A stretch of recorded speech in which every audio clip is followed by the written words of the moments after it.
Any statement.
So good afternoon, participants.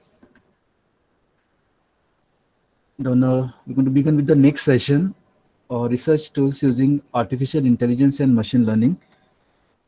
Now, if you trace the history of artificial intelligence, it was founded as an academic discipline in the year 1955, and then just like any other course, it had its own uh, disappointments, then some loss of funding issues for some projects. And then again, way back in 2015, when this AlphaGo was had successfully defeated a professional Go player, it got a prominence in the media. And for most of its history, this artificial intelligence research has been divided into many subfields, and these subfields often do not communicate with each other. The fields such as robotics or machine learning as per se. So now in this discussion, in this talk or in this session by Dr. Suprit Bansod, he'll be highlighting you about the artificial intelligence, the tools that are being used, how and what way the machine learning is different from AI or is it similar, what is deep learning, what is neural network, all these things we're going to discuss in this particular session. Again, just a reminder to all the participants, we are getting calls again and again for the attendance update.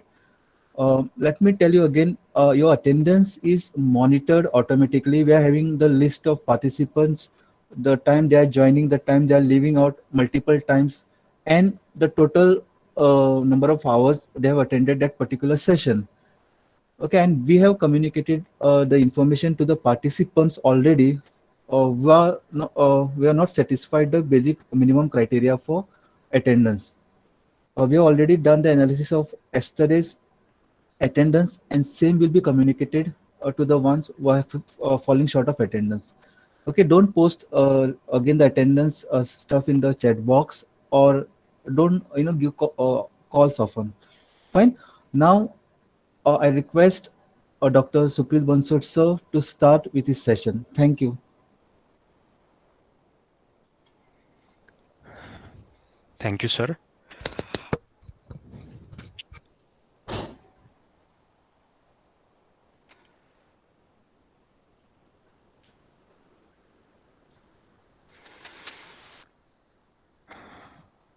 Okay, so we'll be moving towards the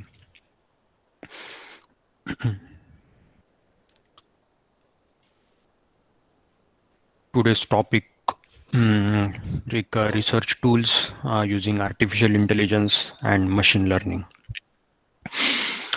So as Samartha sir was saying, like this field is we can say relatively new, relatively old, and according to the developments, very specifically the hardware developments and the software developments has led now artificial intelligence very specifically to the situation right now that the robots are working around us.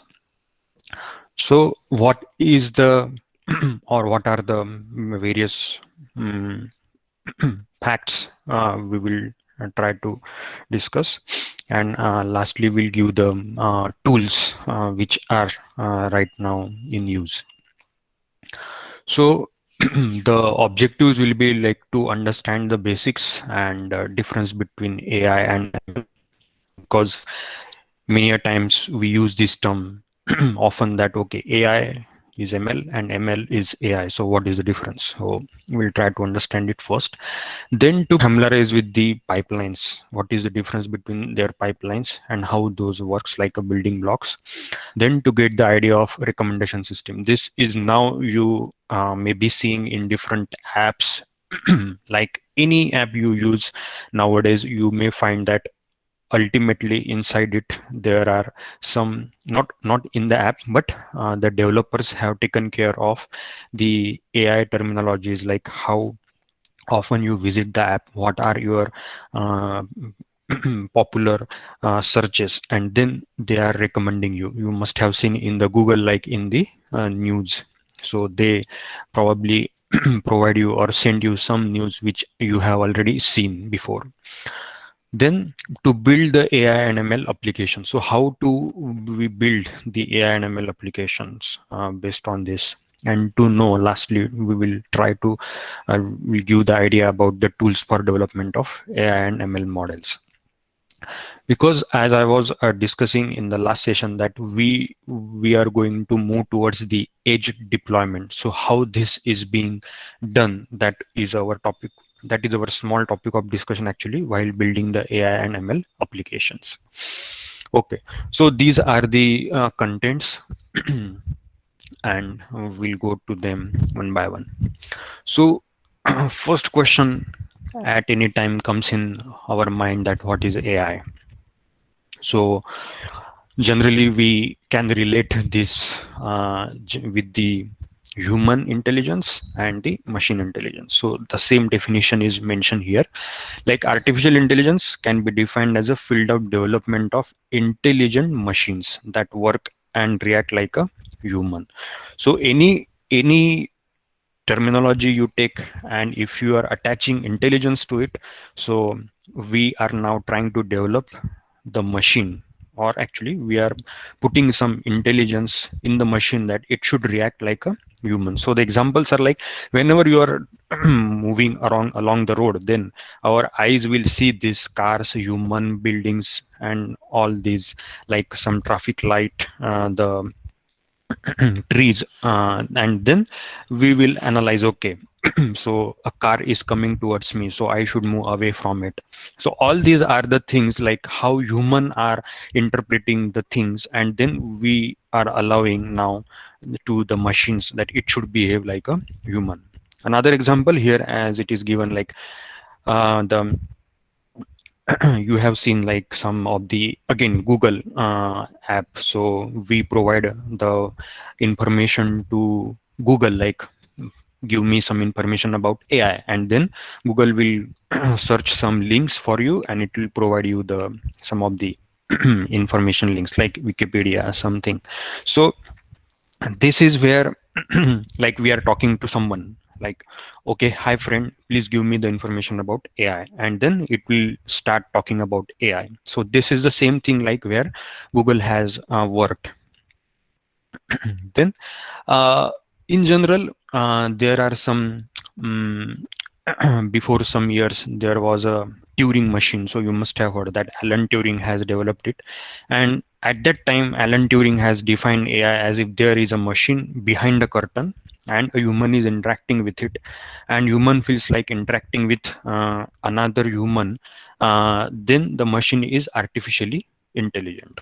So this is again different aspect that we know that whenever we are talking with the Google Assistant or some like a Google AI duplex, then we as a human are interacting with the machines. But if we consider that on behind the some interface, if there is a human and he is listening to whatever commands or whatever you want to convey, and then if machine is giving you the same results, whatever is given, whatever should be given by the human, then we can say this is again an machine is now becoming an artificially intelligent. So obviously it have taken a time, but nowadays you are taking or you are experiencing actually these findings.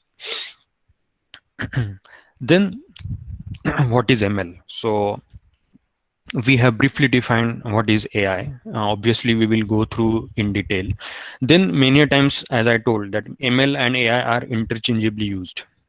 But ML is the brain behind AI, which is very important thing. Here we should remember that whenever we are saying AI is okay, but inside AI there is some machine learning models are working, which are actually taking some decisions, which are actually some predicting the things, so that AI is now becoming more and more accurate.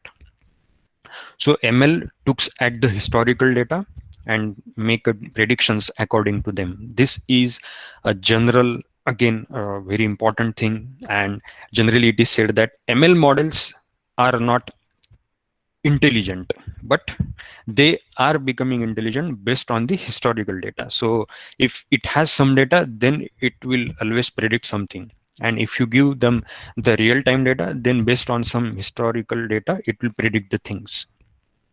So this is like a correlation, they are coordinating, both ML and AI are coordinating both in this way. So ML is a type of AI which allows computers to learn from data without being explicitly programmed. So as we are programming for AI, but actually there is some part of programming whenever you are doing it has involved the, or it includes the ML part also. And this diagram also gives us the idea that the global view, like AI is a superset, which has like which is now we are trying to develop the abilities like a human in the machines. And then it comes the machine learning, where there are some algorithms which have seen some data, and based on them they are ready to predict the data if you provide unknown input to them. And then comes the deep learning part. So machine learning, or I will say the deep learning, is a subset of machine learning, and obviously again it is a subset of artificial intelligence. So so what is the difference between them, machine learning and deep learning? Again we will see. So machine learning works up to some extent, and then it starts with the deep learning. So here the machine learning also has some neural networks, deep learning also has the neural networks, but there is a difference, as we have seen in the last lecture, that according to the depth of the layers, hidden layers, we will denote that network as a simple neural network or a deep neural network. And also the difference between the data. So machine learning may handle some data, but up to the some extent, but deep learning can handle a big data also. So what is AI and ML? Now, how they are interacting, as we are saying that, okay, ML is the brain of AI, but how? So this is a very simple example I have taken here. Like if there is a air condition in a room, and then so air condition, we know that if it is a sunny day, if it is a winter day, then we will set up the room temperature, and then it will vary actually the cooling inside the room. So at any time the sensors which are actually connected to the air condition will get the data about the temperature the number of people is actually not there, but say that actually the outside temperature of the room is sensed by the sensors, and then actually it changes the cooling. So this is the real data, which is it's actually get it from the sensors. Then the features, so the features are like as given in the table. So if you are there, so any person is there, and according to the number of people, the room temperature, maybe we we a layman may not be able to find out the room temperature at any time, but we know the time of and the month. So the so like room temperature is the one like sensors are uh, considering from the outside world, and these three factors are the one where human can interact. So these are the features which are provided to the machine learning model, and the machine learning model has trained based on these features. So at any time, if today is the date, so it is a month of May, and time is around 12:30 p.m. And so if say we are again 10 people in the room, then we may be, and outside temperature is 40, then you may want more cooling. So you may decrease the temperature maybe up to 20 degrees Celsius, or even below like 17 degrees Celsius. So this is the one which has predicted. So this 17 degree, 20 degree Celsius room temperature is being predicted. Actually, here it should be outside temperature, not the room temperature in the table. So, so the room temperature is the output we want from the machine. So it will predict it as a 20 degrees Celsius, and then these decisions we will handle through the remote of the AC, and it will change it to 20 degrees Celsius. Or sometimes if this is the data is available, then maybe air condition some it will change on its own instead of a human is monitoring this change. So here AI, we are saying like the AIs are like it is sensing the temperature, and then actuators, so which are like changing the room temperature. So sensing outside temperature and then changing the room temperature, this is the fact where AI is involved, and based on the features, machine learning model has taken the decision. So where the brain is involved or machine learning models are involved. Then these are the very general topics, or everybody knows this topic, but let us discuss in short. So because this is a brain, so how the brain is working, and then it will be decided that how the AI model is behaving with the real world inputs. So in general, there are three types of machine learning models. So like a supervised learning, unsupervised learning, and reinforcement learning. So in case of supervised learning, again, the historical data is present with the inputs and outputs. So both are present. Again, we know that we required both while training or while predicting the values of real-time input. Then it involves like a classification, like here I have given the example of say iris dataset. Iris dataset has these three types of flowers: setosa, versicolor, and virginica, and then these are the four features. So for considering this four feature, like this model will predict the example. We'll consider this example in the future in the demo part.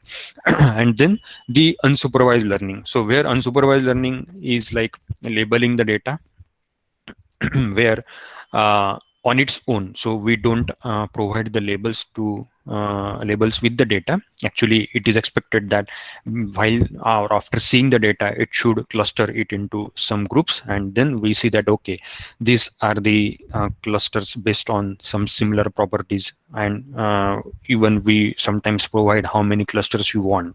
So beforehand, you know that okay, this is the data maybe grouped into some 3 to 4 clusters, and then machine will do this task based on some similarity based criterias. And then comes the reinforcement learning. So these two are the ones like supervised and unsupervised we have used many a times, but reinforcement learning is still not in very much use, but let's take how it works. So just it is a system which is continuously interacting with the environment in search of producing desired behavior and getting feedback from the environment.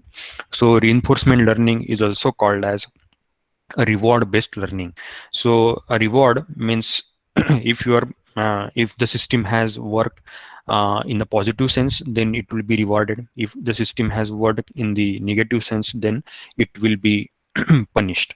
So we'll take an example and then it will be clear, but here the examples have mentioned like a game theory. So we'll consider the example of a chess and the swarm intelligence also.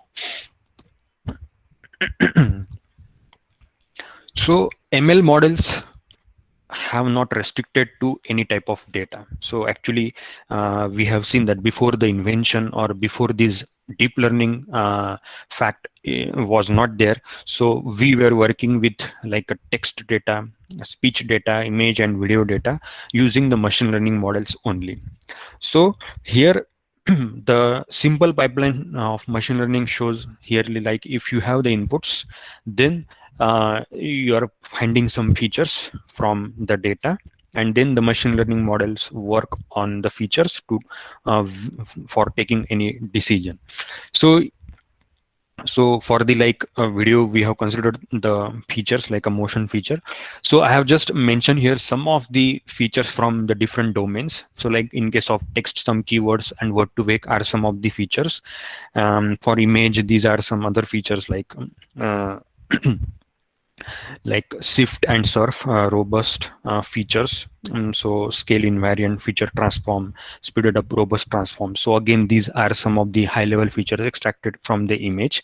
And then for the speech, so for speech, the simple features are kind of like what is the tone, what is the voice category, and the linear predictive coding. So again, this LPC is the one which we calculate from the basic speech data, and then actually the machine learning model used to work with any type of data till date. And if this training prediction pipeline is also shown, where we know that okay, a label data is there, then machine learning algorithm works on it, or we say that the machine learning model is training. And then when the stage of prediction comes, then like if you provide any data, the learn model will accept that data and predict some values based on the categories, the model parameters, and the data you have provided. So when we consider the supervised type of machine learning, then the examples, very simple example is the regression. So what is the difference between regression and classification? So whenever we say the regression, so it is like estimating the future values of continuous variables. So it is like predicting the values. In case of classification, we are actually labeling, or we are actually categorizing the data into like categories, some like car, some person. But in case of regression, we are actually predicting the values. So here the example is considered like predicting the price of a house. So again, very popular example where the features are like the weight, price of the house. So we can consider whatever are the rooms, the area, the floors, then the garden. All are these are the features. So based on this, the house price will be predicted. Then predicting the miles per gallon. So how much the vehicle will move based on the petrol, or say the we have using. So it is like how much kilometer it will go from the particular position when considering the weight of the car and the like mileage, so miles per gallon. Then the the types of regression are ridge and lasso regression. So again, you can go into the depth. So here I have shown the linear regression, so where the linear regressions are the one like predicting the values. So the blue dot shows the predicted values and black dot shows the true values. So this is the line. So we should not again confuse that this is not a classification line, this is not a classifier, this is like just a predictor. When we are saying a linear, so it has considered some of the points and based on them it has drawn one line. There can be n number of lines, but here it has drawn one line so that we can, or according to these data, we can predict some values. Then comes the again very popular example of a classification. So predicting the probability of an event happening, again we can set the categories. So based on the probability we can decide the category. If probability is more around 1 or near to 1, then we say okay, this data belongs to this class. So here the examples are like a mail as a spam or not spam. So again a very common example, like our Google or Gmail is monitoring this, like according to the data in it, then it is categorizing it as your, it should be your inbox mail, or it should be put into the spam folder. Again, the fraud detection. So based on some like activity again here involved. So if you have some ATM card or credit card and you are not putting or not inserting your correct PIN code, then there can be the possibility of fraud detection. So you have seen that if you visit the ATM and if you are doing transactions thrice a day, then your card will be blocked. So that is the, so banks have taken care that this is the situation, that even a 3 time, if a person is not entering its correct PIN, or if it is doing some mischievous things, then that is a case of fraud detection. So here the 2 examples are like a neural network. So a multi-layer perceptron neural network here I have shown as an example. So so it has some different categories, and then you can predict a single value for based on the those categories. And on the other side, the very popular we use in general for every type of machine learning examples, the support vector machine. So support vector machine work based on the patterns or the samples in the plane. So there are some samples, like here they have shown the 2 samples, like blue and red, and then the support vectors. So the support vectors are the samples which are working as support vectors, so that we can draw a classification line between the 2 samples or 2 categories. Then comes the example of the same classifier as a random forest model or a random forest classifier. So random forest classifier is based on the probability theory, and basically it uses both the Bayes theorem and the Naive-Bayes theorem. So it is just like a finding the posterior probabilities from the these 3, like likelihood probability, prior probabilities, and the predictor prior probability. So it is just finding the um, class of a sample. So as the posterior probability says, that if C is the class for which we are finding the probability, that what is the probability that X samples belong to class C is the mention here. And the PC of X is sometimes can be calculated like in case of Naive-Bayes theorem is like P of X1C. If there are multiple features are involved and then you are taking a decision based on them, then this is the one which is shown in the bracketed. The equation is used in for the Naive-Bayes theorem. So how it works, like the random forest model. So here is the picture of 2 boys or 2 childs are shown, and then if this is an input picture, then there are some questions. So it is like, is top part blue? So yes, true. Then it is there is a sky.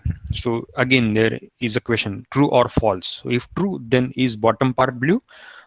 True or false. So if false, then is bottom part green. Then it is like working on the hierarchical manner. So at last node, then it takes a decision if while moving through these paths. So it is not always necessary that it should move towards the true path only. It will move through the true false paths for these links, and lastly then it will take a decision whether this is an outdoor scene or an indoor scene. So again based on the probabilities values.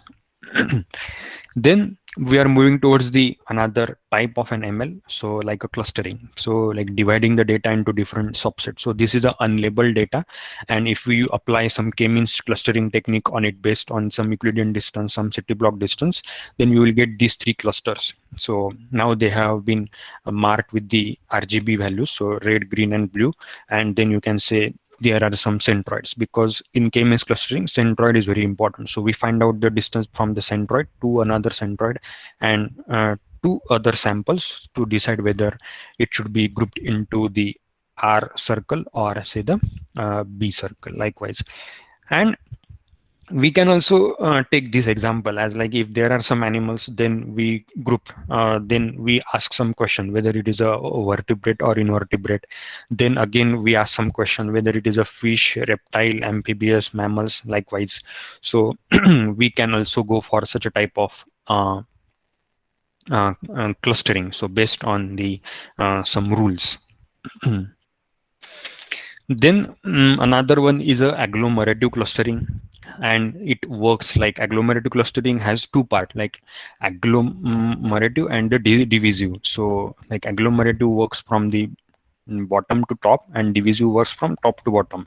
So again, some based on some similarity values, some criterias, then these are divided from like bottom to top, and again from the top to bottom. Then once again, we will discuss in detail about the reinforcement learning. So it is algorithm which is actually reacting with the environment. So how the environment is reacting, then it will decide its action. So as the example says here, like a playing a chess by a computer. So at one side computer is there, and on another side a user is there. So for a computer, user is the environment. So when a user takes it one step, then computer takes the next step. So you can say this is any game. Maybe a computer game or maybe your app, so where the steps are decided based on the activities or based on the actions of the user. So if if a user is taking wrong actions, then computer will get reward. If user is taking good decisions, then computer will be punished. So in this, like if you are like you are changing the positions of your chess so that these then it will be like increasing the rewards for the user, then computer will lose. Again, we can take example of as a prod. So this is like we have some order. So now here I have taken this example with respect to the uh, text data. So whether you have this say order as a check, and then say the check, if you are submitting it to the bank, then it will be like checking the very specific details. What is the date, what is the amount in words, what is the amounts in digits, then the signature of the person, which is very important factor, then the bank IFSC code, the check number.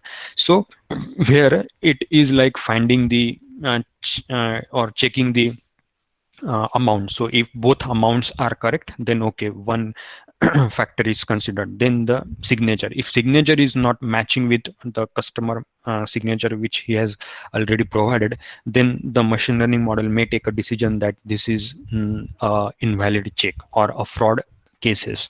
So this is like the pipeline you work for any data, provided your features are changing, then you are changing your decisions.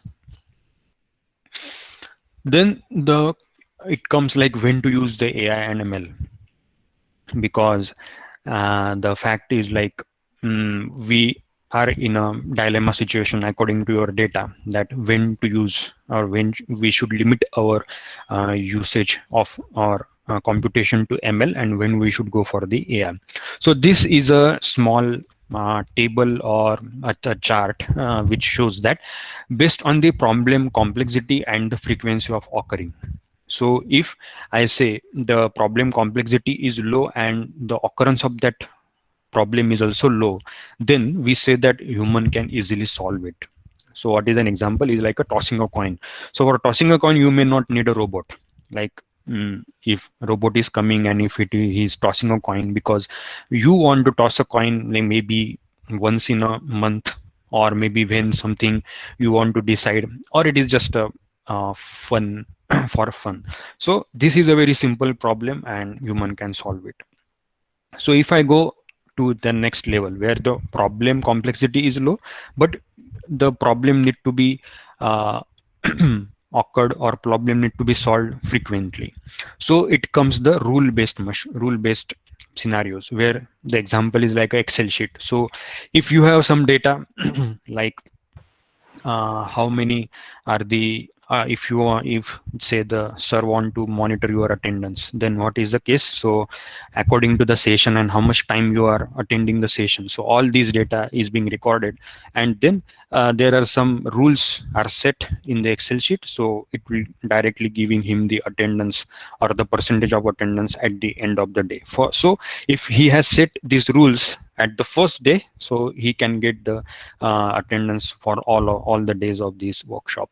So these are the rule based machines or rule based systems, we can say, where the frequency is more than one and the complexity is low because he know the rules, and if the rules are set up by once, then it will be very easy to get the results. Then it comes the problem where problem complexity is high, but it comes like a low frequency. So I take here as an example of, or generally it comes as a statistical modeling. So when we do generally the statistical modeling in our day-to-day life, we don't perform statistical modeling for everything we are doing the activities. So what we do in research activities where the problem complexity is high, but the occurrence is low. So once in a while you are doing this thing. So like if you want to now decide which model you should use, so you are considering the data, then you are finding some features, so you are thinking like what are the statistical meaning, what are the statistical values, and what is their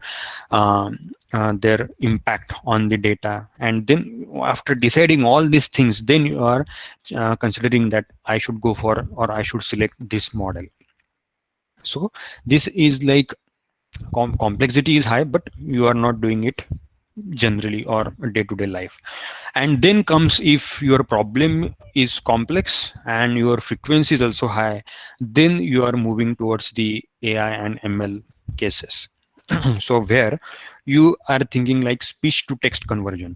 Nowadays this is like the examples of like Cortana or your Google, um, the small device which is now converting the speech data into the text conversion. So even PDF readers are also there, so which is like where it is reading or it is converting that data into the first, maybe first step, like you do the OCR first, and then you understand the words, English words, and then the pronunciation, and many factors are there. So when this both like problem complexity is also high and it occurrence is also high, then this AI and ML comes into the picture where, or I will say very specifically AI, because sometimes in case of statistical modeling you can consider the ML, but actually whenever we are saying AI, obviously ML must be there or ML is actually present there.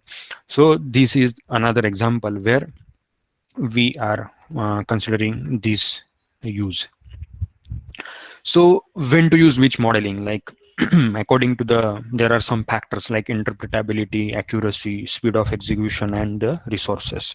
So interpretability is like if your rule-based systems are very easy to understand because they are set up once, and then you can or anyone can easily understand. But on the occurrence or on the other side, like deep learning, for deep learning you have to study something like, okay, what are the hyperparameters and why should I choose this? So these needs a special understanding, so its interpretability is not that easy. And then accuracy. So for accuracy, rule-based systems are not that much accurate, but on the other hand, deep learning, you must have seen that deep learning provides you highest accuracy. Then again, if you consider the speed of execution, again the parameters are inversed, so where rule-based system will give you a result within a short time, but for deep learning you have to wait, like your model will be trained, then you will get the data, you have to provide some pre-processing on the data. You will start the training and you will get the results. Maybe you will require some days. And the resources, so obviously rule-based systems and intermediately I have not considered, because these two are the things where statistical and machine learning model, you have to think like, okay, I have to use this one or this one. But so the basic comparison is based on these two, like very simple one and a very complex one. So again, resources, we know that deep learning requires nowadays GPU, and rule-based systems may work as it is working or with the Excel sheet only. So it is very easy, no resources are required.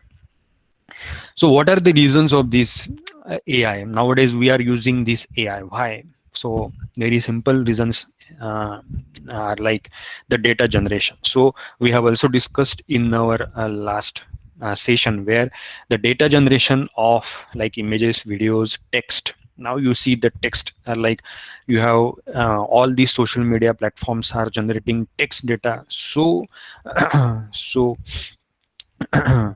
strongly that this data needs to be actually analyzed and then decides whether we should keep this or we should remove this. So nowadays just some bots are there. So instead of like a human, the bots are interacting with the machine. Because of this data, text data, the bots are so trained that it is understanding what the human wants when he is visiting any website. So instead of a human at first, these bots are interacting. So due to this large data, this has happened that it is very easy to go for the AI. So for any type of data, I am now considering this. Then the storage, because this is the fact where images and videos, we know that it will require huge storage rather than the text or audio data.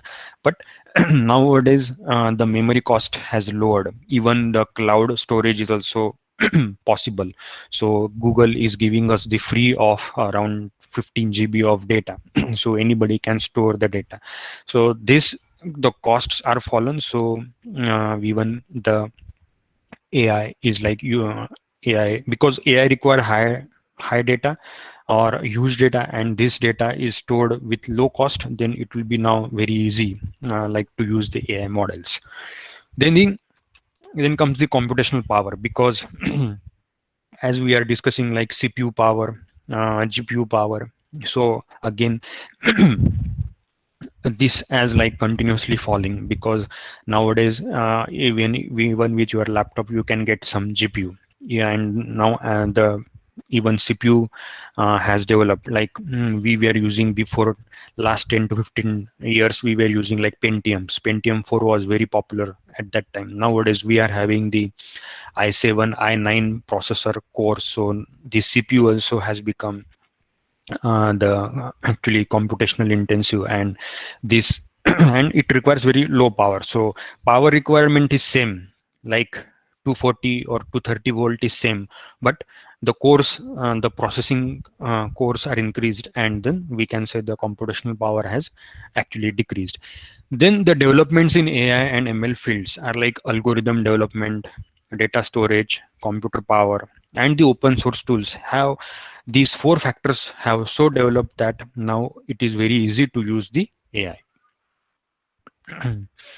Then the data capturing, because we have this data, but we have to store somewhere. So there are three V's where we are saying like volume, variety, and velocity of the data. So volume refers to the scale and amount of data. So how we can store this data, like if you have some these tools like Microsoft tools, Excel and Access actually, so you can store the data up to 5 GB. Then it comes the SQL part, so where you can store up to 50 GB of data, and at up to very certain extent when your data is so high or so huge, like around or above 100 GBs to around 1 TB, then these are the cloud storage tools which are available with us like Hadoop and Hives nowadays. So where you can store the data, maybe you have to pay, but still the this facility is there. And even nowadays the hard disks are also are there, so where you these hard disks provides you up to 1 TB 2 TB of the data, where You can also store the data for your own purpose. Maybe this cloud data is the one where someone or a group of people are accessing, then cloud data are helpful. Then the variety of the data. So like structured data, unstructured data, because some tabular data, employee table, payout table. So these are all the structured data, tables where it can be stored in the SQL format or SQL. And then the unstructured data like email, social media, and all these video feeds, satellite image feeds. So these can be stored with these tools like NoSQL, MongoDB, and Cassandra. Again, all these are like, you can say, the cloud based. And the velocity. So here again, I'm talking about the speed with which the data is being captured in real time, or maybe unreal, non-real time. Non-real time means like you have some YouTube video which is already present, and now what is the bandwidth with which you can access that. So that comes under the non-real time.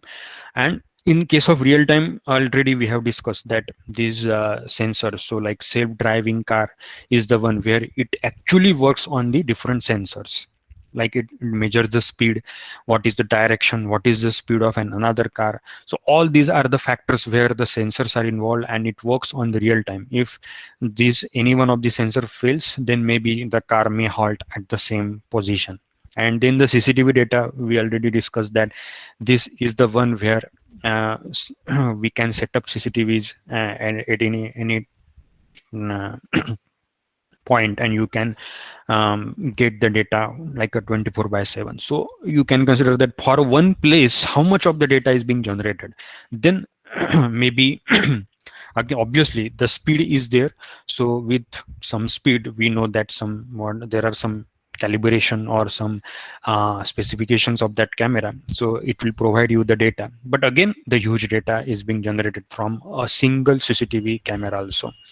Then stock trading. So we know that it starts at 9:15, ends at 3:30, but it generates a huge data for every company, that at every second how much the values of a share are changing. And this is the factor where and every time when a second has been passed, it has become a historical data for the upcoming second. So this is stock trading is generating a huge data, where it requires to take for the future sessions, like which share one should buy.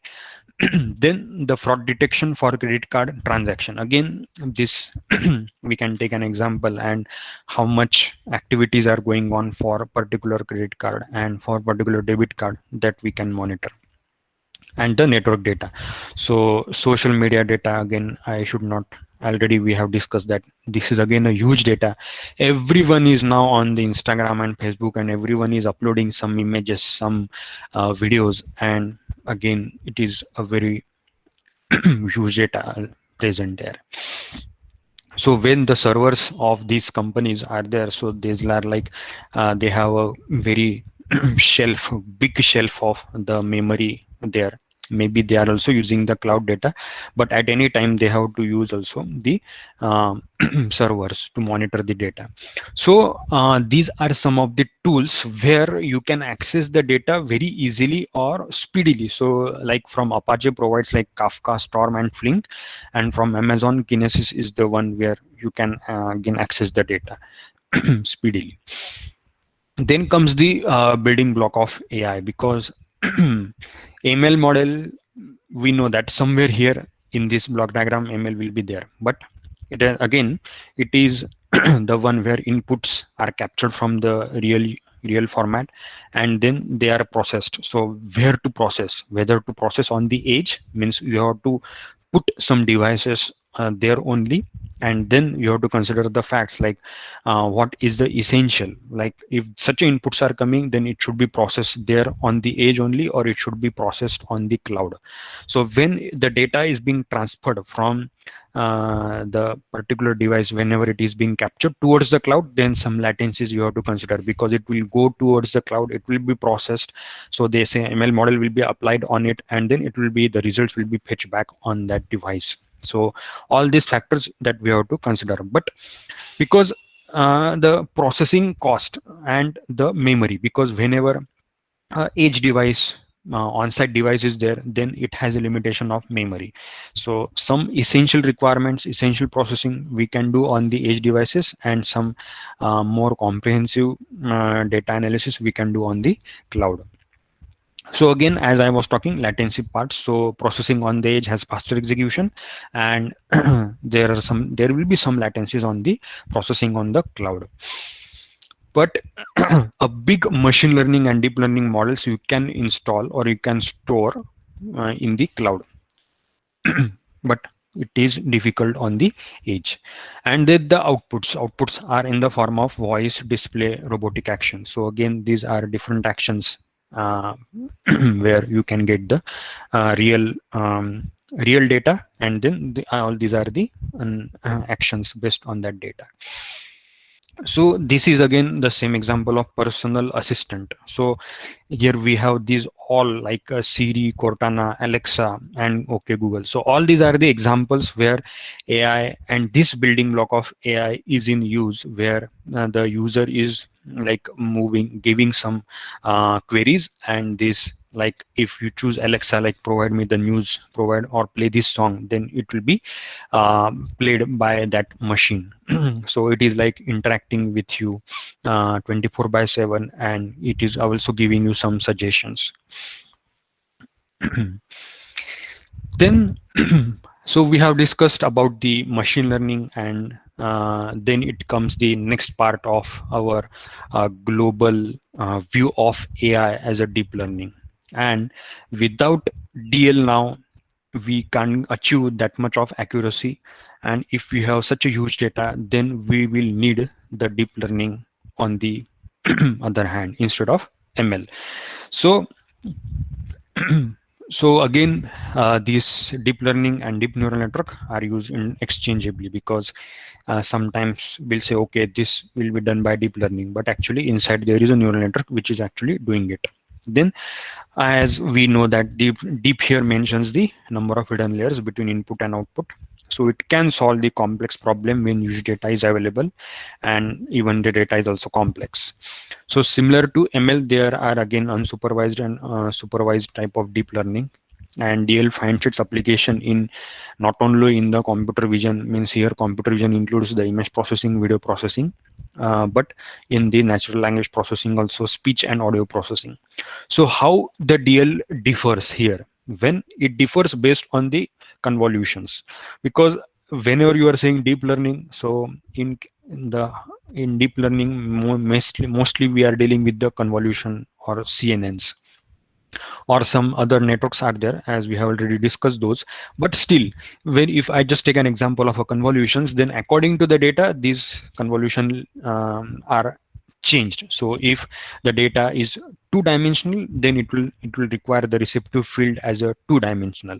If the data is one-dimensional, then receptive field will be always a one-dimensional, because these are the kernels, these are the coefficients which are interacting with, or which are actually we are actually we are doing these operations like convolution operations with the data, and then extracting some of the features. So it is again based on the dimensionality of the data. So we know that image is a 2D, video is a 3D. So we have moved from 2D convolutions to 3D convolutions, natural or say the speech data, audio data, and say the language data are say one dimensional. Then maybe we may work based on the 1D convolutions also. So this is a traditional pipeline where we know that we have input data, we are finding some features, and then our ML algorithm works. And as against, we know that we provide the data directly to the deep learning model, it will find the features for you. So this diagram shows us the small history when we start with the perceptron model, and now where we are standing here on like 2012 after onwards, like this journey of deep learning has started. So a perceptron model was like, it was built in 1958 by Roosevelt, and then actually it was criticized that perceptron couldn't solve the XOR problem. Again, that was a very uh, issue with the perceptron model, but has developed the backpropagation model. And then, as we have seen, like in 1974, backpropagation was involved, and the phenomena of backpropagation have changed the world. Like it has solved the XOR problem. So at that time, that was a complex problem, and now backpropagation is helping like solving any complex problem for us. So then like around 1995 SVM was involved, and then from 1998 LeNet, like convolutional neural networks for handwritten recognition, was started by Lee researcher. So the first convolutional neural network is a LeNet. And then in 2006 restricted Boltzmann machines were invented by Hinton, and then onwards this journey of deep learning or from AlexNet, it started with working with the complex data like image, videos, and now we are using those networks. So convolutional neural network is the one where so we know that it is a supervised type of deep learning neural network, and with convolutional filters as a feature extractor. So this diagram gives us the view of the like CNNs.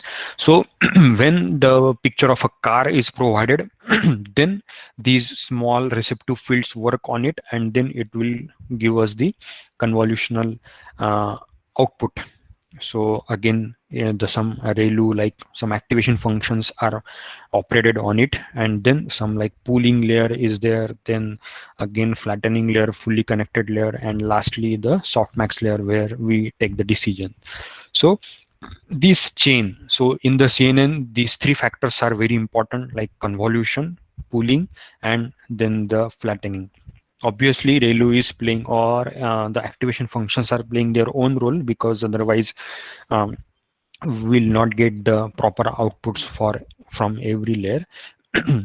So these basically these convolution and pooling layer are called as feature learning or feature extractor layers, and then these fully connected layers are just like, again obviously these are also feature extractors, but they are higher at higher end. And then it has helped, or it helps to take a decision. So what are the very important aspect of CNN? Whenever somebody is studying any convolutional neural network or the basics of convolutional neural networks, then these are the ones. Like about convolution, you must study or you must know what is the receptive field, the number of filters, and the padding. So like padding is like we are padding some number of zeros or some number of rows, first or second rows of the same image to the same image, so that the convolution should not be, or convolution should be valid. Otherwise we will get some less uh, features, or we will be losing some of the features.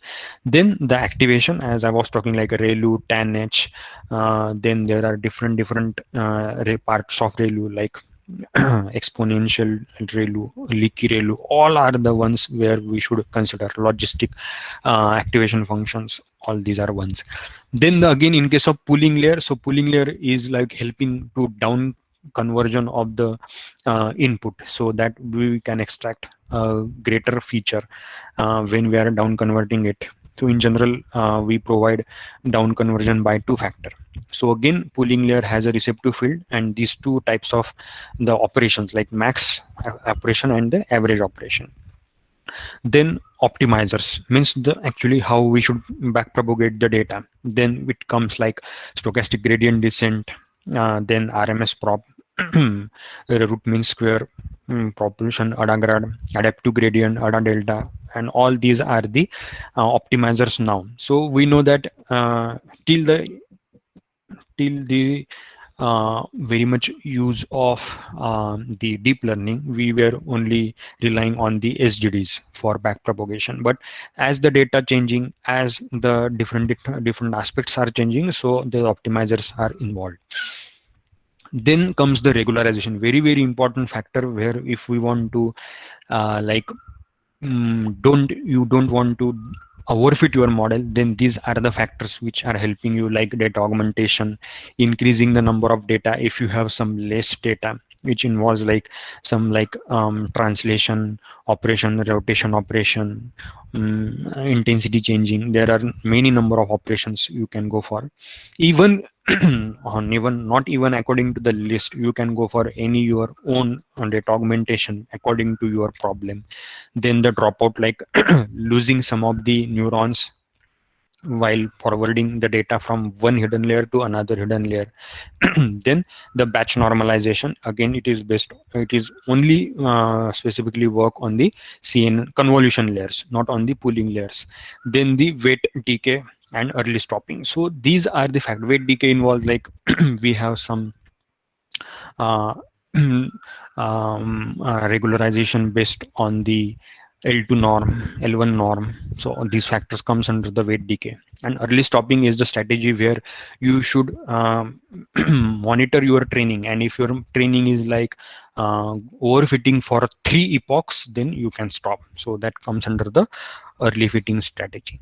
And these are the loss function like SVM hinge loss, Euclidean loss, entropy loss. So which finds the loss between the actual input and the predicted input, and then it will accordingly backpropagation will be done. So as I was talking in our previous session, that how or which features are extracted by which layers. So this is the example or illustration which gives us the idea that if this is the facial images have been passed through this CNN, then like at the third stage, or even with these like first 2 stages also, like, and then up to third stage, we can say that they are extracting the age filter, age features.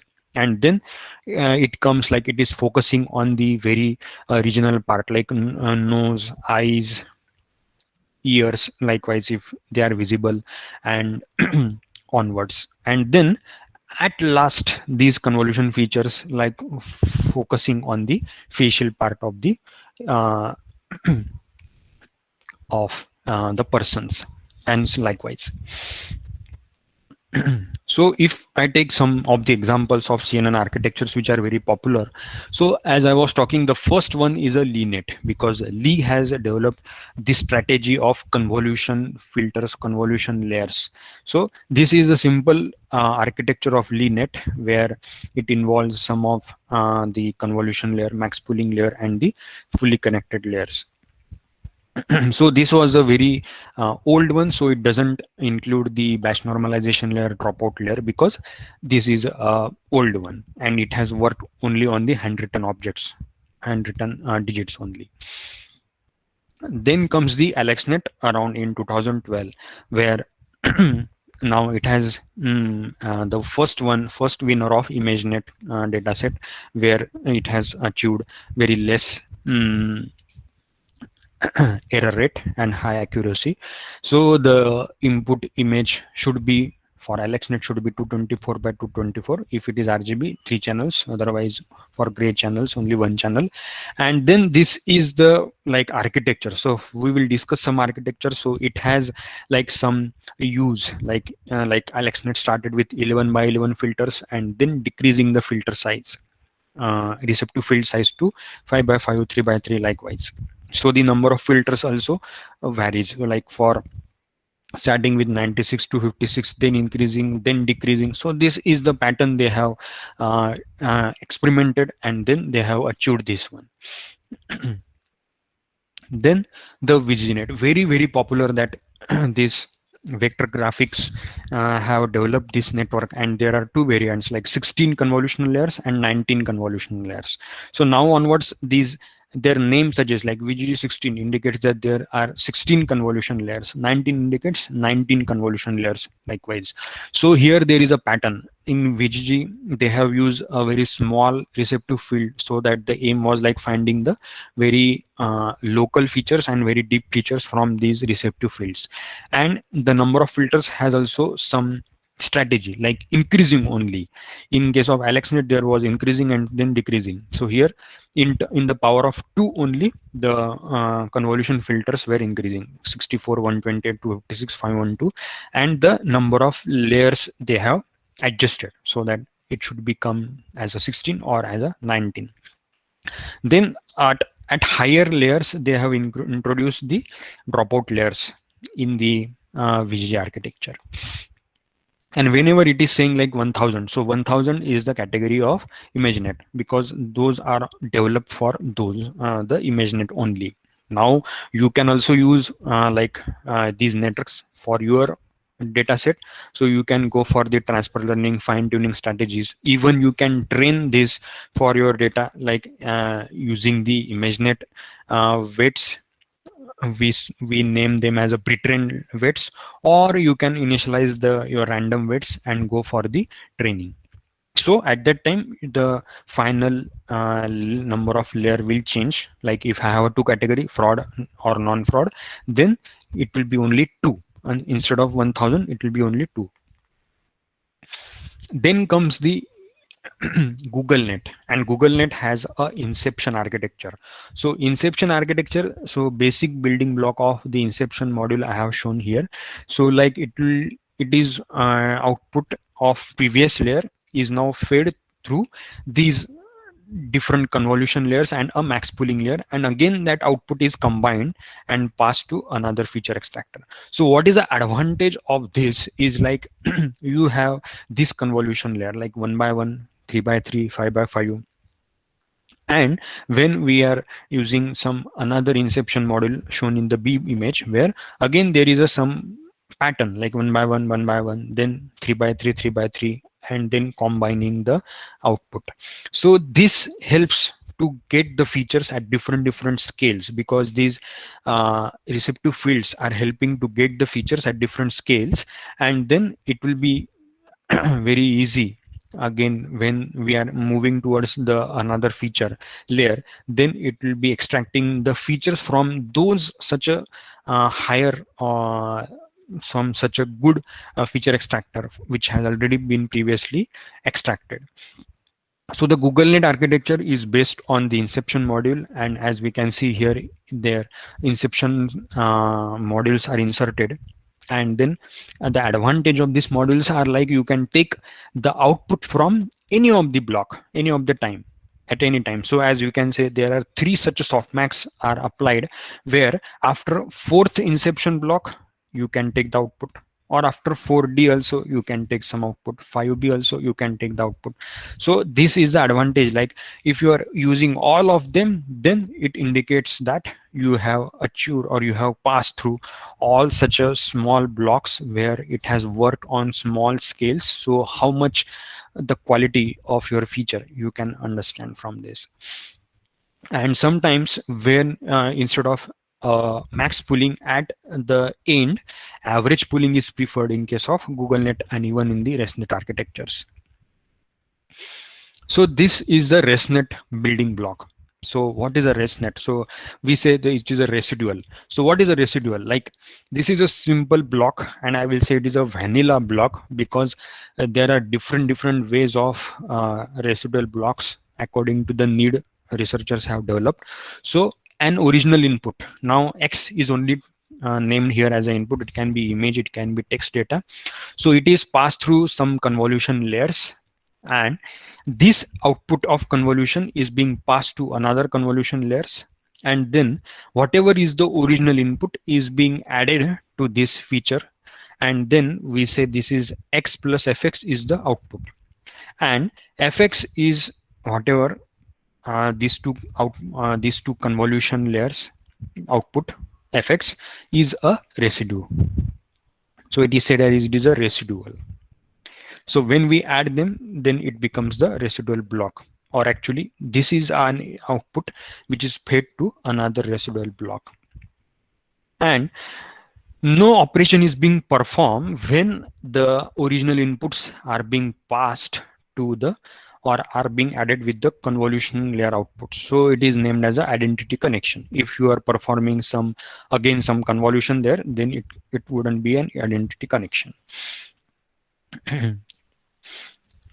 So accordingly, as ResNet has these three architectures, 34, 101 and 151.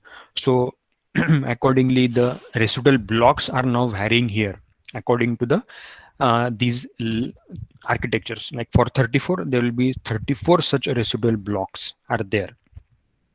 Okay. Then we are now moving towards the applications of CNN. So this up to this now we have gone through very important architectures of the CNNs. Obviously, you have to study them in detail. This was just an introduction, and there is again like a DenseNet are also there. So we now can study this also, but these are the architectures like VGG, GoogleNet, and ResNet. These are the architectures which are used by applications of CNN. So one of them is an object detection. So again, very popular application where in case of YOLO, now YOLO architecture don't use these like ResNet, but maybe a VGG architecture is used. So YOLO and the RCNN works differently, where YOLO is like dividing the original input into small blocks, small grids, and then again it uses some similarity based on the features it has extracted, and then the, as we can say, then it will try to group these objects. So in this input image we can see there are three objects like a dog, cycle, and a car. So these is like grouping based on the features, and then it will actually again it is divided into some bounding boxes and their confidences, and then based on the class probability map, these bounding boxes are, some of the bounding boxes are thrown and some of the bounding boxes are kept based on the confidence value, and then finally this will lead us to this result. So YOLO works on some of the, so YOLO is again a very important, and you look only once. So this is the you look only once is the architecture. Now we are at the fifth stage of the YOLO. It is also named as a darknet architecture. So YOLO and CNN, RCNN has a typical difference that RCNN works on two strategies and YOLO works only on the one path. So what is the difference again? Here, like RCNN and object detection in general is working on the two and or object detection provides the output in two factors, like it does the classification and it also provides the coordinates of that object in the image. So YOLO architecture don't work on these two pipelines. It at only one pipeline provides you the object class and the object uh, coordinates. But RCNN on the other hand provides you, or it works on the some of the features, CNN features, and then it works on two strategies, like providing the some regression layer for regressing the bounding box coordinates, and the some classifier, so CNN classifier for the classification of the particular object. So RCNN has three parts, like these are the regional convolutional neural networks. Then it has two other types like fast CNN and faster RCNN. Fast RCNN and faster RCNN. So they worked on the strategy of CNN features. Like this is an input image, some the region proposals are find out, and then for every region proposal it is being passed to some of the pre-trained networks, and then for every such a regions the decision is made like based on the SVM classifier whether it belongs to aeroplane, person, TV monitor, and likewise. So this is, I am talking only about the RCNN. Then in case of faster RCNN there are some region pooling layer and they have developed their architecture, and at faster RCNN no need of region extractors. There is some region proposal networks which with the help of CNN only finds out some of the region proposals, and then ultimately the aim is to get the coordinates and the category.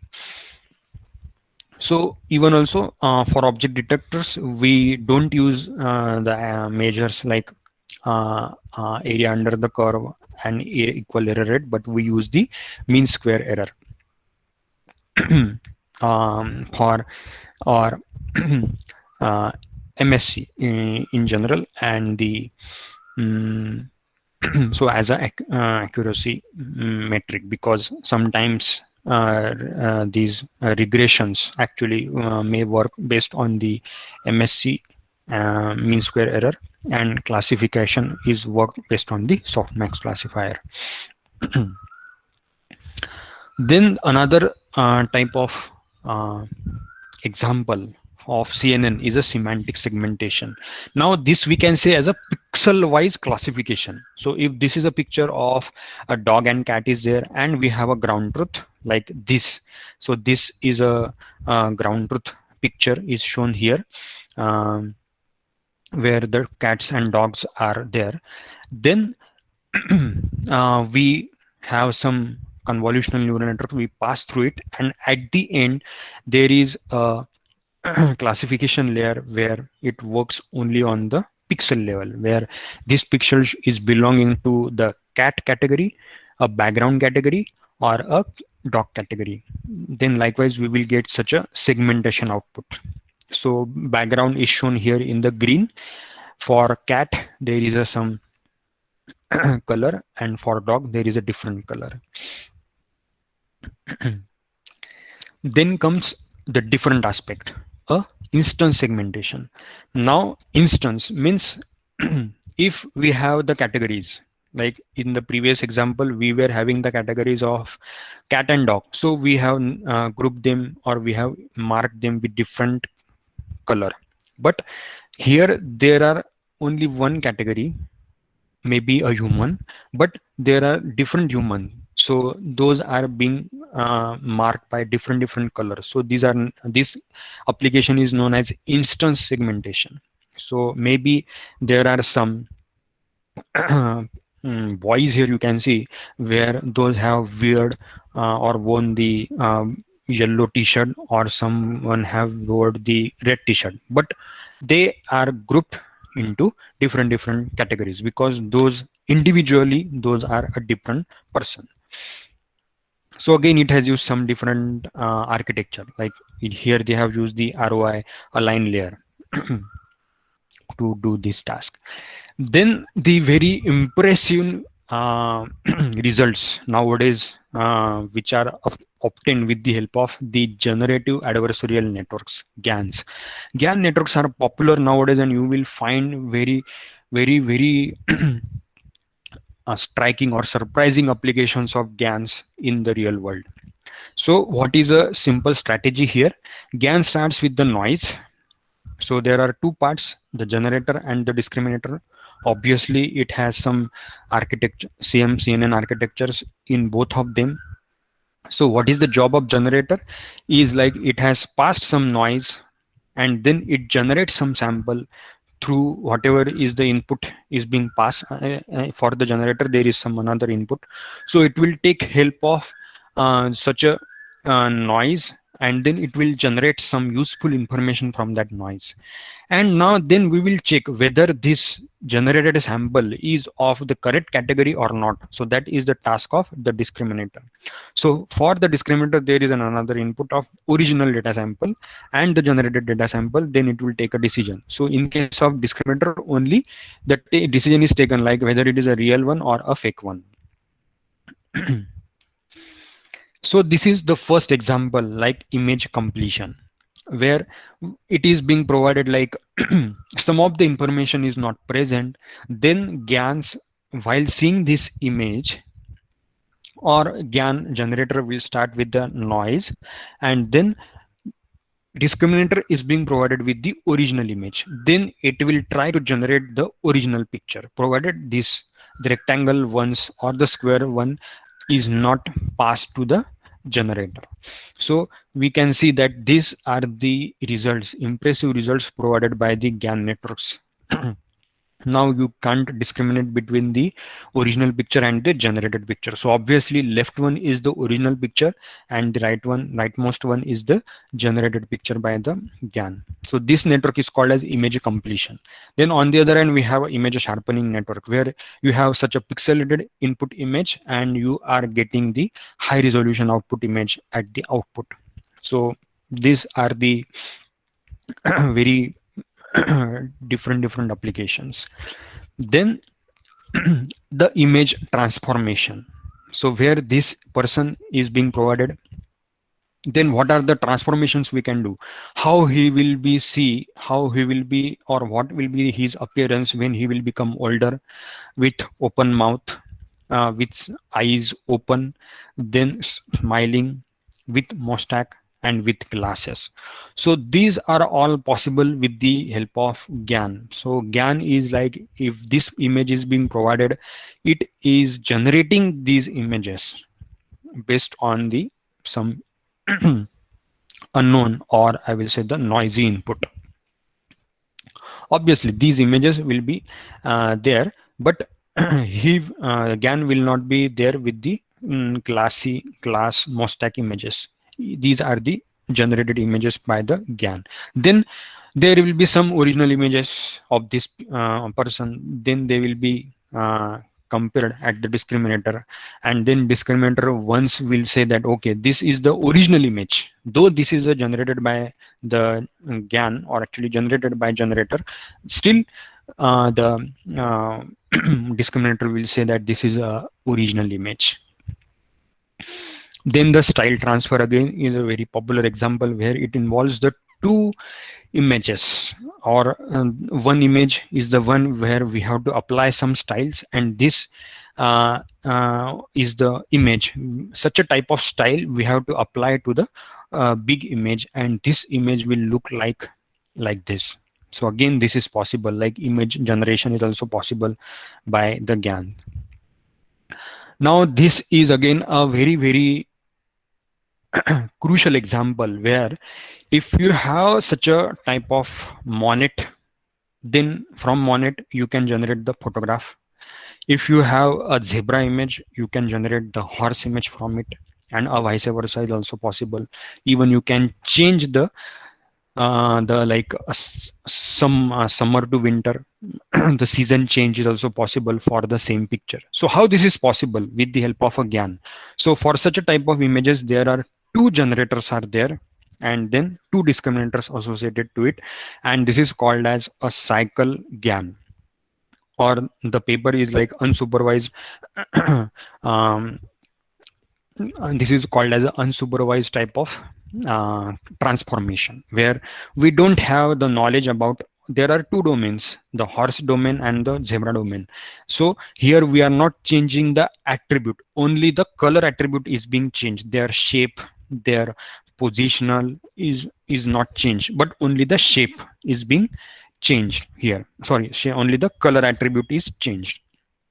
So this is possible with the cycle consistency loss, and the adversarial loss is involved here, and we can perform such a task.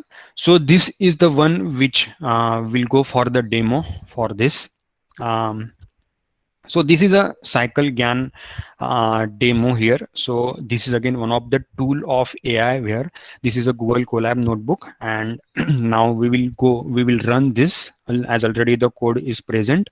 So so there is some first step is like doing the some imports, then preparation of the data set. Okay, I need to install this add-ons, so I will say here like pip install, what the name he has given us. Okay, TensorFlow add-ons, so you can just copy this one and paste here and run it. So it will install the TensorFlow add-ons for us. So again, a TensorFlow is the library which is generally used for the deep learning aspects we will discuss at the end. So we have already installed the TensorFlow add-ons, and now it has already correctly installed. Then we will load the dataset for the both. There are now trained dataset for horse and zebras. There are different dataset.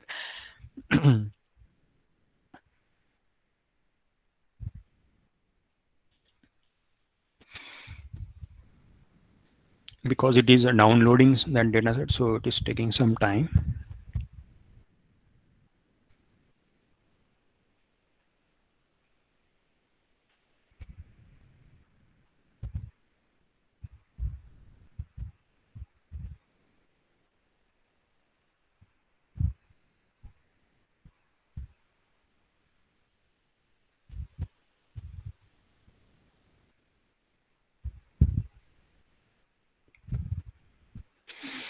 Okay, so the data set is ready because there are two part, train and test part are there. Then we are creating these data sets, like distributing them into train and test. And okay,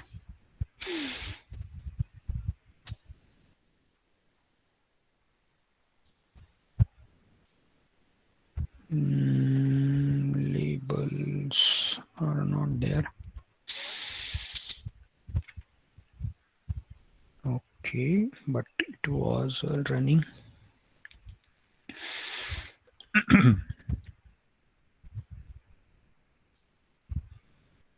Okay, let's see we can visualize them or not, because that step may not be required for us, because on the model I'm not going to train the model, because in case of CycleGAN there are batch size of 1. So for batch size of 1 you will require very much time to train the model. So these are the some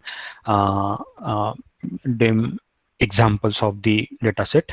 Then this is the layer, the network actually. So in case of generator, there are some residual blocks are there, 9 and 6. So based on that we can go for the different architectures. So this is again a different architecture for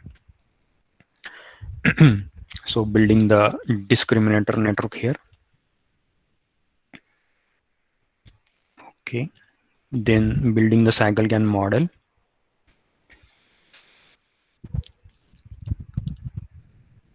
Okay, now here create a callback. So okay, this may not be required, but let's run it for the sake of. Okay, now we here it will start the training, but I will not train because already for some of the epochs, I will say the model is already present there. So I am now downloading that model from some of the checkpoints, and then we will load that model here, and then we will just go for the predictions instead of the using the model and then working on that. So let's see how it translate the image from horse to zebra and then zebra to horse.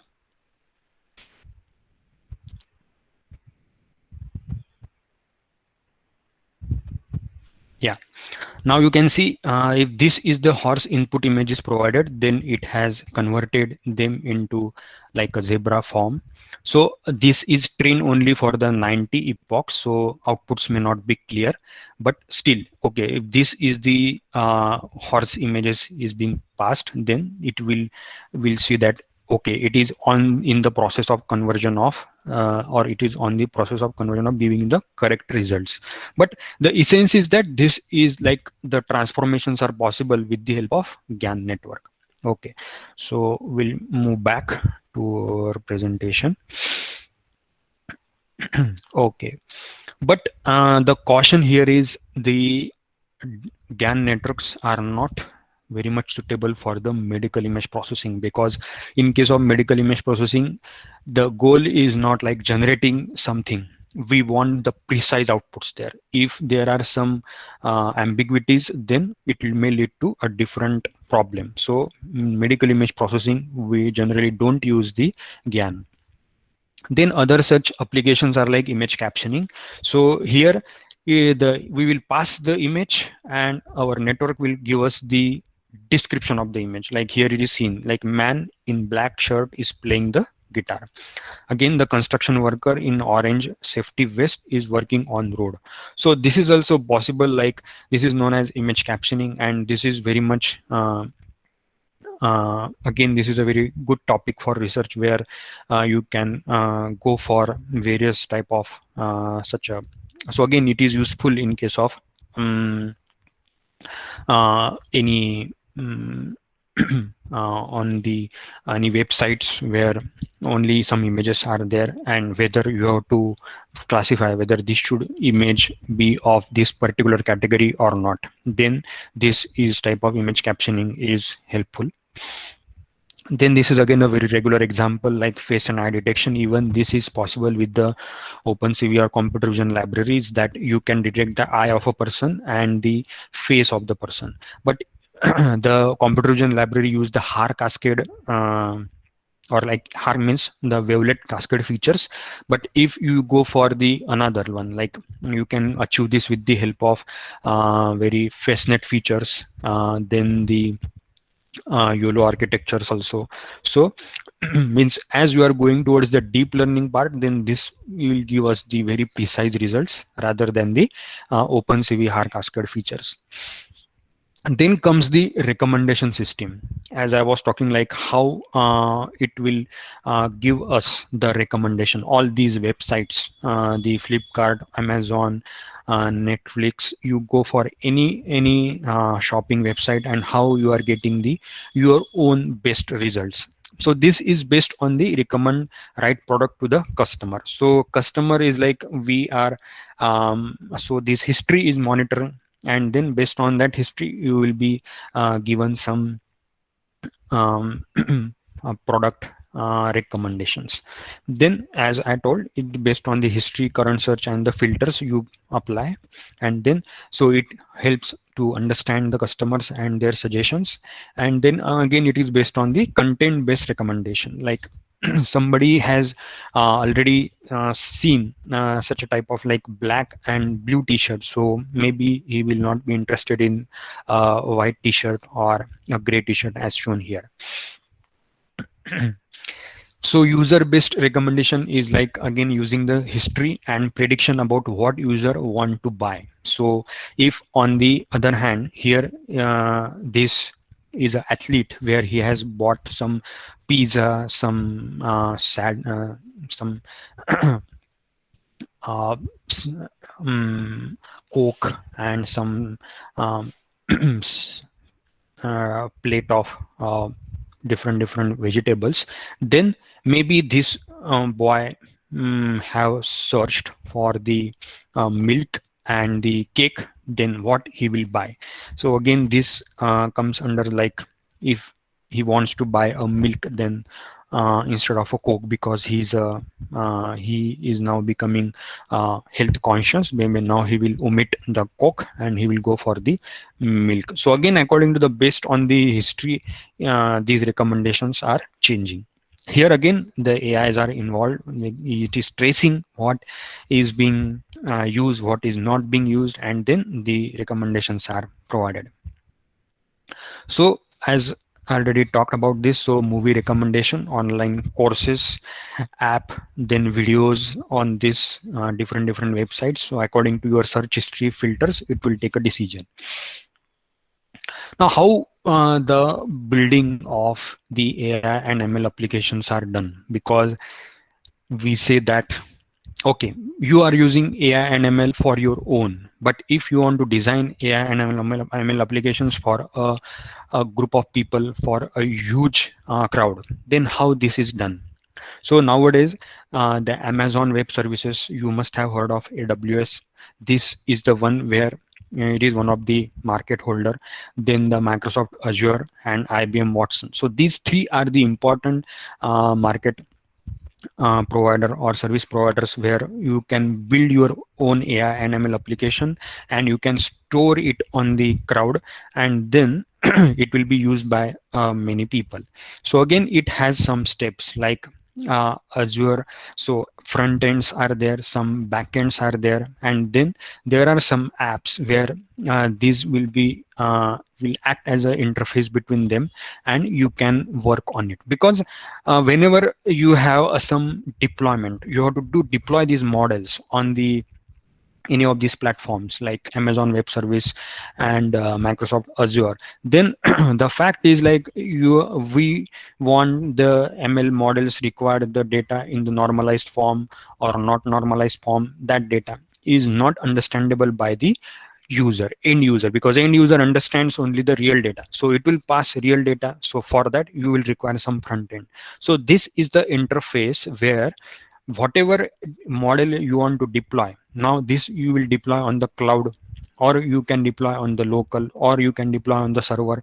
So And these are all factors are considered, where you have to start with the front end part. Then there will be some application which will understand the inputs from the front end, and then it will be provided to your model, and it will predict some values. Again, it will go back to the model at the front end, and it will display the result.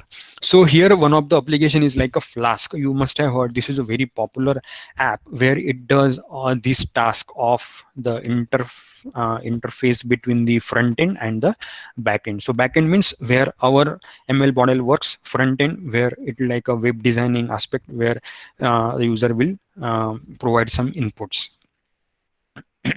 So here we'll go for such a demo where now here I have taken simple example of a iris classification. So you know that it involves like loading the iris data. Then I am now building the model based on this. So I will require the train test split of the sklearn, then some classifier I want, because I want to design the model. So I have taken as a random forest classifier. And then the pickle is the one which like storing this classifier model. So this is a very simple program. Here I will just run it, so you will get the idea that how this model is like storing the result. So this is like it has loaded the model, it is divided the data into the data and the targets, then it is divided the data into training and test. Classifier model is loaded, and classification model is being trained on the trained data, and then predictions are done. Okay, and classifier model is stored on the directory where I have stored this program only. Then there is a different program where I want to now build an app for this iris. So my aim is like I want the output in terms of this Setosa, versicolor, and Virginica, because these three are the classifiers, or these three are the categories. Then what I will do is I will load my model here as it is shown here, and then these three are the functions, like some welcome function and the prediction function. So for prediction function, I will again pass these four features of the flowers, like sepal width, length, and petal length and width. And then based on these real input, our model will predict the values and it will return. So whatever are the values are written, they will be used by this app, and it will be shown. So here I have used the Streamlit application, like similar to Flask. Streamlit is the one where I can program in the very simple way and I can get the output. So here this program is like allowing us to provide some inputs, and then it will provide the output. Okay, so I will run this program here. So this is the Anaconda prompt, and this is again a tool like I have used here, like a Spider IDE, like an integrated development environment. And then I have to run this program. So so like I am now running the program. So for this I have again entered into the my directories, and now I am running this like a Streamlit run app.py file is being run. So it will call these, and it will be moving towards the front end application. Now this is one where we will provide the inputs, and then our ML model at the back end will return our result at the output.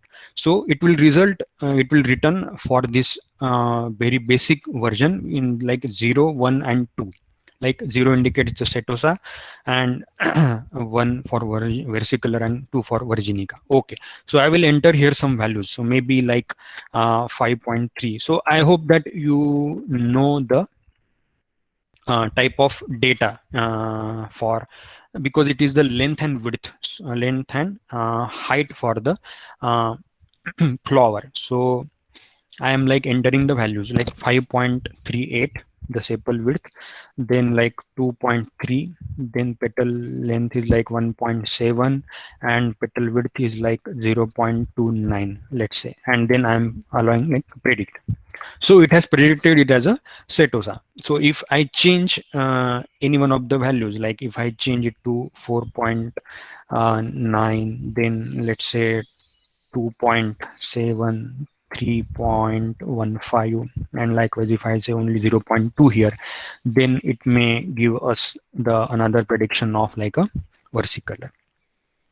So likewise, we can develop such a front end and back end app, and this is the one where I want to show the demo based on our how the deployment goes on in terms of our ML and AI model on the cloud. Now, this is not on the cloud. This is on the our local demonstration or local deployment only.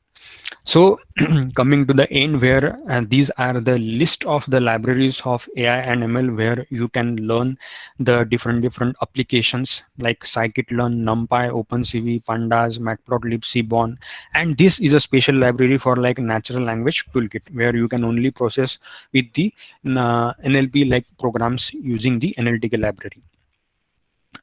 So again, all these are based on the Python. You can use them with the C++ programming. Again, there are some different platforms like Julia, as I have mentioned here, like ML tools. So these are some open source tools like Python, R programming languages, Apache Spark, Julia, Jupyter Notebook, and there are some licensed versions like SAS, SPSS, and MATLAB. So nowadays these AI is become popular due to these open source tool, because you can just download the Python and like Anaconda, and you can start programming for ML applications, AI applications. You don't need the licensing of all those. So they are like open source licensing are done. Then the framework, so like, and tools for deep learning. So deep learning, we know that for deep learning we require the high computational resources and the frame, so that these special frameworks to utilize those resources effectively. So the commonly used resources are like, these like GPU, like a graphics processing unit, tensor processing unit, and likewise. So the frameworks such as like TensorFlow, PyTorch, Keras, and Caffe, these are used for the deep learning programming only.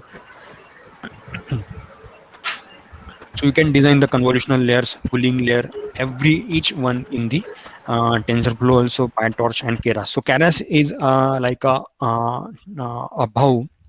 It works above at the TensorFlow and PyTorch, where the program is become simpler compared to these core programming of TensorFlow and PyTorch. So if you want to buy a GPU, then what can be the specifications? So I have mentioned some very important. There are some other.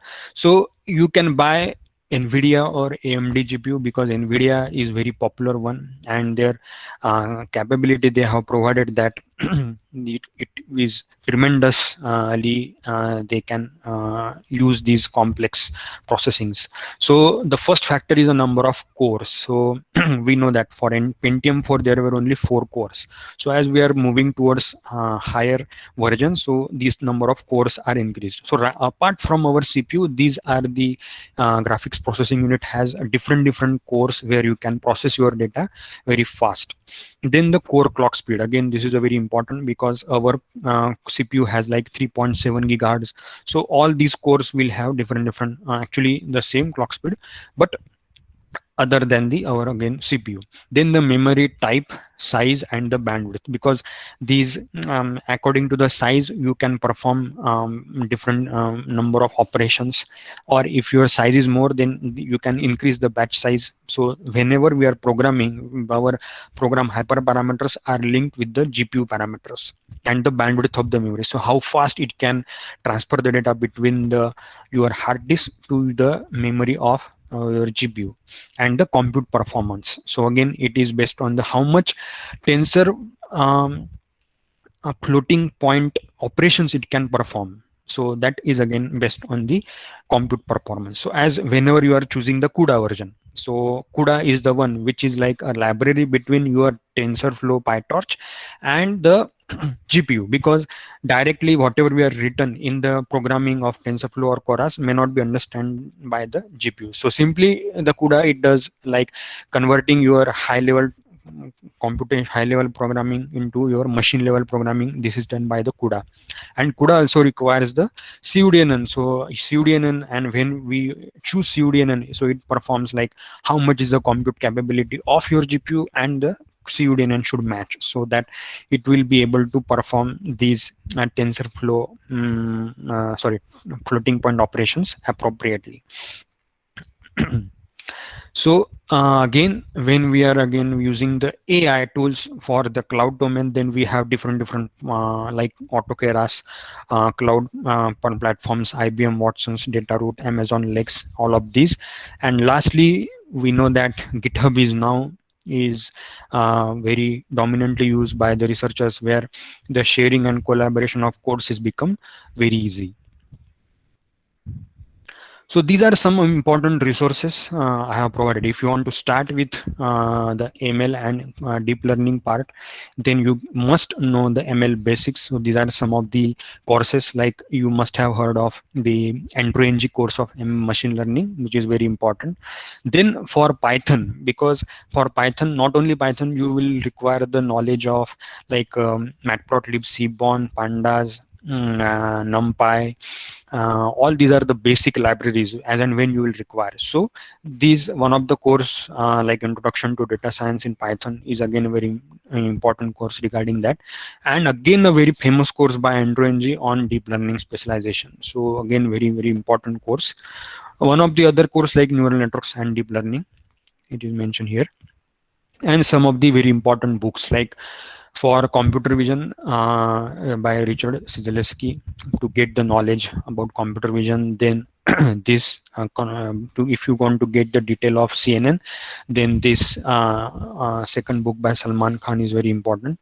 And again, Ian Goodfellow is one of the author of actually the GAN paper. So deep learning by Ian Goodfellow is one of the important book. It has a series, or it has a like chapters of like 16 to 17 chapters, which has covered from basics to the advanced deep learning. And when we consider these two ORIALI books, again very important, like which gives the step-by-step implementation and their explanation about the machine learning concepts and the data analysis concept by using the Python. And on the YouTube, you can also go for some good lectures. One of the good lecture by IIT Kanpur, I think, by Mitesh Khapra. If you just Google and the Mitesh Khapra, you will get some good lecture series on deep learning. So like general IIT lectures, NPTEL lectures, this is not actually included. Actually, they are on the process of including these lectures, but they are available on the YouTube, and you can also get insight in the deep learning. So these are the references, and thank you. Open for your queries.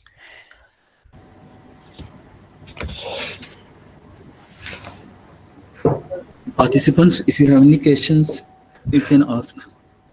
If you have explained Python deep learning code.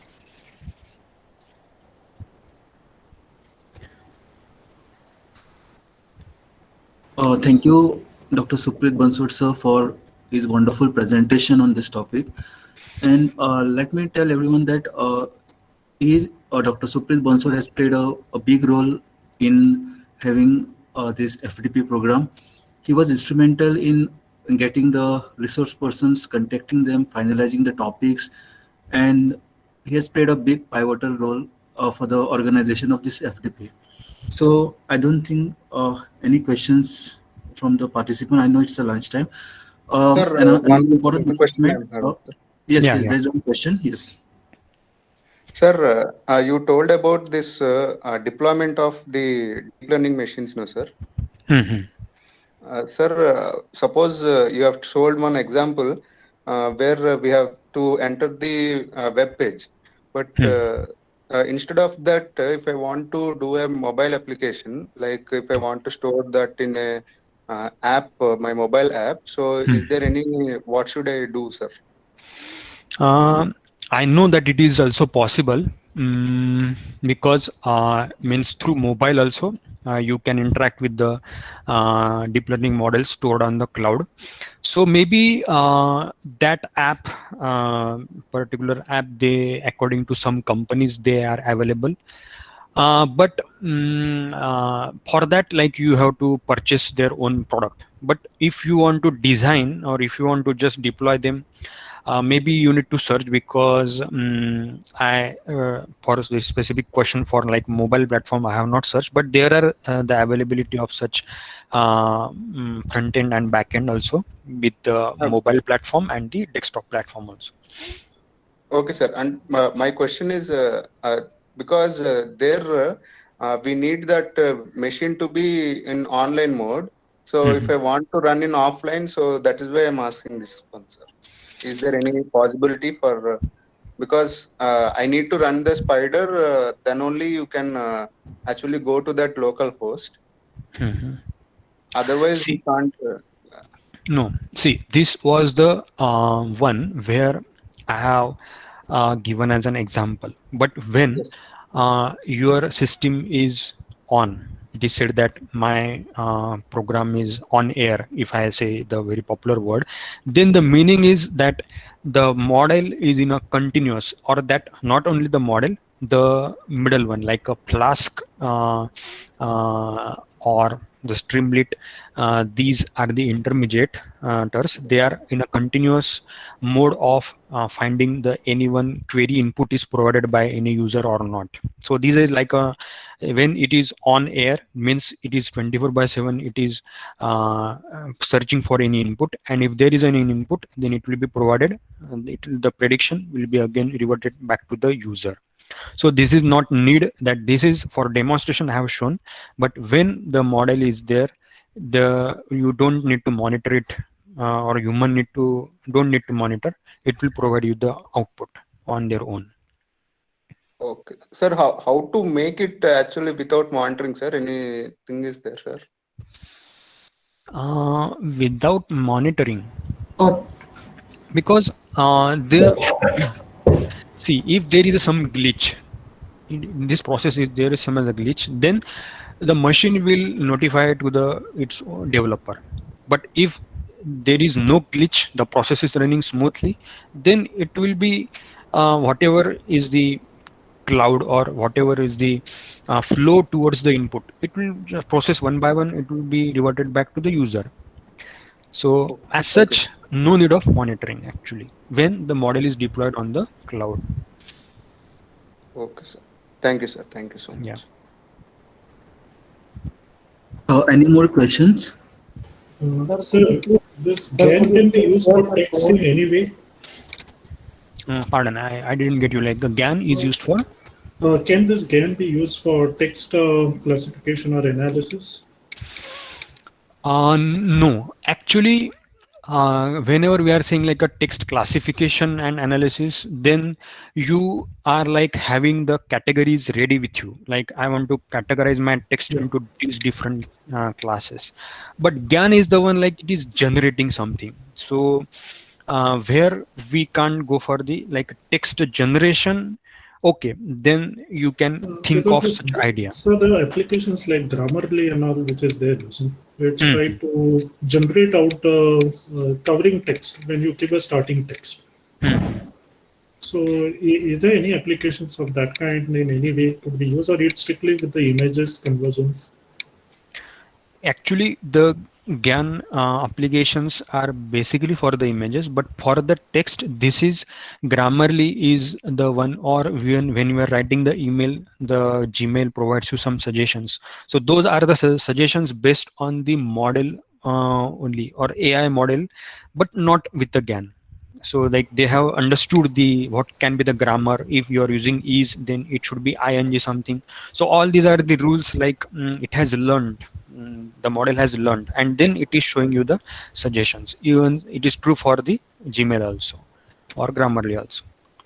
Okay, thank you, sir. Yeah.